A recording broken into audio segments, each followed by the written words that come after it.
Pro football was forged in the steel and coal towns of the 1890s. Mining trapped a hardy race of men indoors, and football became the only escape from a gray life of boredom and misery.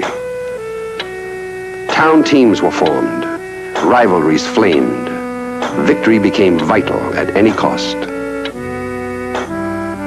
In 1915, Canton, Ohio organized a pro team, and to ensure victory, the promoters signed the most famous athlete in the land. He was called Bright Path by his Indian mother, but was known to millions as Jim Thorpe. In the 1912 Olympics in Stockholm, he scored more points than did whole nations. King Gustav of Sweden proclaimed him the greatest athlete in the world.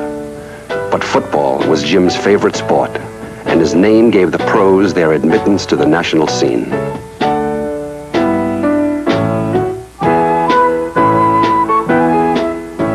In the next few years, more stars came. Men like John McNally, a wild young man who left the Notre Dame campus in search of excitement and found it in pro football as Johnny Blood. En route to some forbidden pro ball, he saw a movie marquee.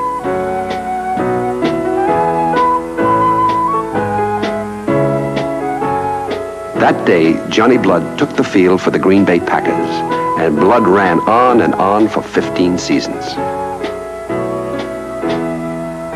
Thorpe and Blood gave a prestige and a style to pro football. George Halas gave it a foundation from which to grow.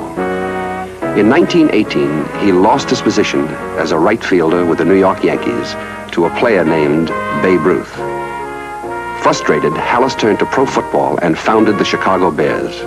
He employed himself as left end, captain, and coach.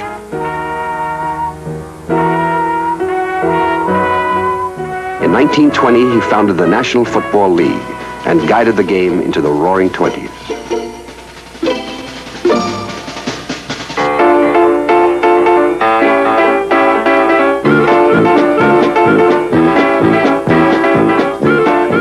The golden age of sports. Babe Ruth, Jack Dempsey.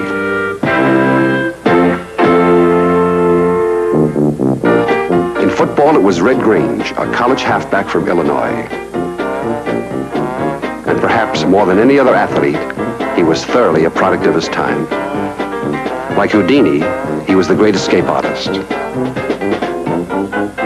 Like Douglas Fairbanks, he was the swashbuckling adventurer who always evaded capture. Like Max Sennett, he was the artful dodger, leading his pursuers a comic chase. He was Red Grange, the galloping ghost.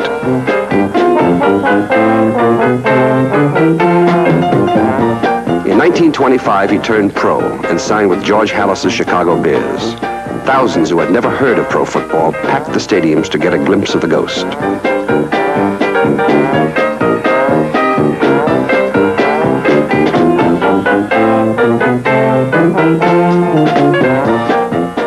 Grange did more to popularize pro football than any other player before or since. The next great stride in pro football was taken not by a runner, but an owner. George Preston Marshall of the Washington Redskins believed that football should be entertainment, and that entertainment was a long forward pass accompanied by good music. For the latter, he organized the Redskin Band and provided pro football with its first team song, Hail to the Redskins.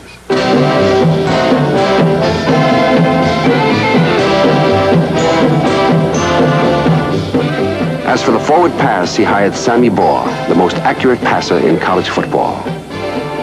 In his rookie season, Slingin' Sam led the Redskins to the championship, and his passes signaled the beginning of modern pro football.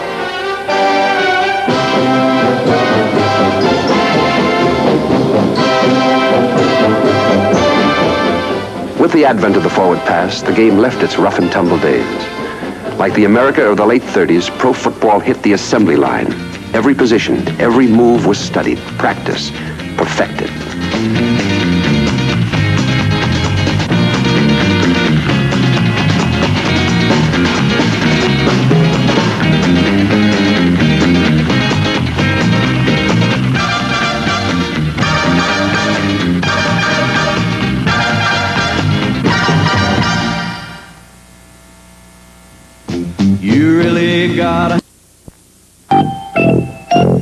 dawn of pro football, someone thought of the T formation, and everybody used it. But the defenses caught up with the T, and then for a long while, no one used it.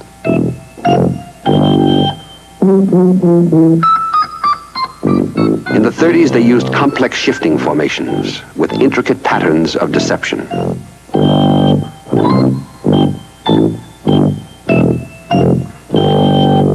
Only one stubborn man in Chicago stuck with the old-fashioned T, George Halas.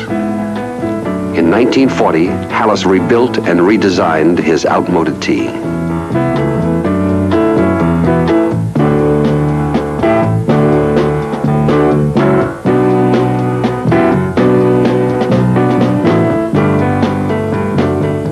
On a bright and crisp December afternoon in 1940, 36,000 people witnessed the birth of a new era in pro football.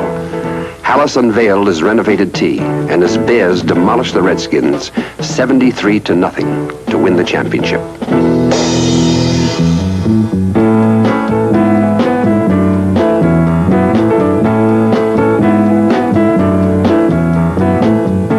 The Bears' victory was so impressive that every team adopted the explosive T formation, and players tossed the ball around like vaudeville jugglers.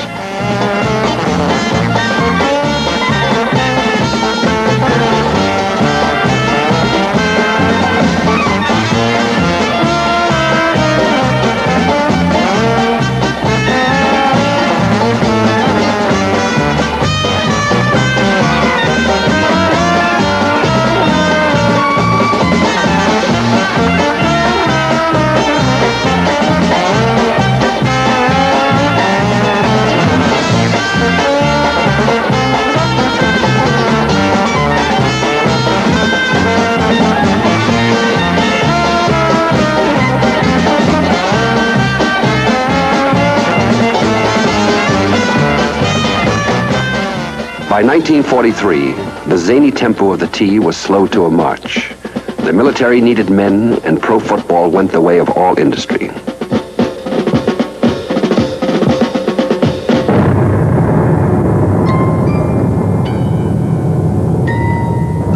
The Second World War changed the nation and the